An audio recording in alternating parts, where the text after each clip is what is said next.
So finally, the LineageOS 15.1 based on Android 8.1 Oreo has officially been announced. So it's time to review the ROM. So hey guys, I'm Shubro from Spotlight. Let's go right into it. So LineageOS is kind of like the demise of the Snaigen mod back in the days. So Snaigen mod is gone now, so now it's renamed as LineageOS. So it's kind of the same, but the things are kind of different into it. So the project grew support over 180 devices, reaching over 1.8 million users thanks to the help of 700 plus contributors. So the finally 8.1 Oreo based LineageOS 15.1 has been released, and I'm really excited, and I was really excited to test it on my Mi5, and I also saw that my device is officially supported for this ROM. So when it announced back in the weeks, I instantly installed the ROM on my device. So today I'm going to share you my experience, how good the ROM is or what are the drawbacks.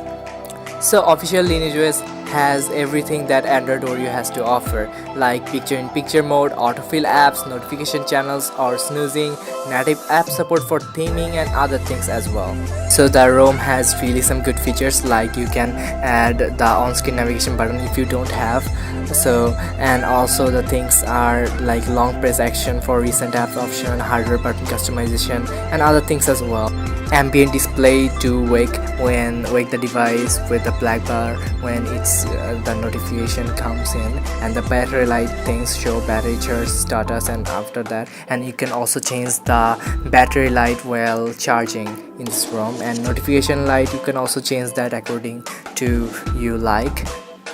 Also there's a live display mode option that can be used to adjust the hue of the display colors.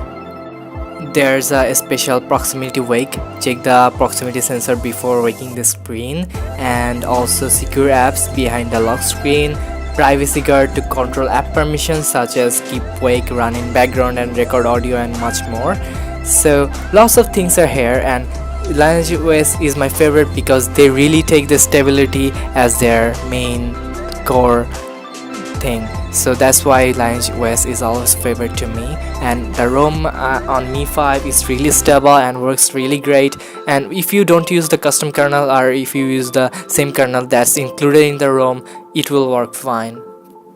The new launcher that comes with it have everything. You can use custom icon packs, also colored notification dots and other things as well. So the stock launcher comes in handy, and there's also a music player is also given, and that's good, but I really use the retro music player. I like it a lot. You can try. And also the wallpaper and the widget is and the weather widget you're seeing here, I will leave the link in the description below. The weather widget is actually the port widget from the Xperia devices, so it can't be found on Play Store, so I'm gonna leave a special link for you guys in the description below.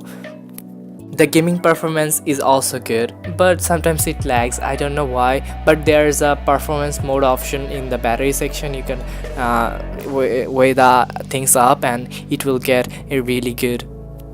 So that's much for today. I think you should try it yourself to get the real feel, and it's really stable and you can use it as a daily driver. So thanks for watching guys, and everything, the ROM link and gaps link, I'll leave the links in the description down below. Thanks for watching. I see you guys on the next one. Peace.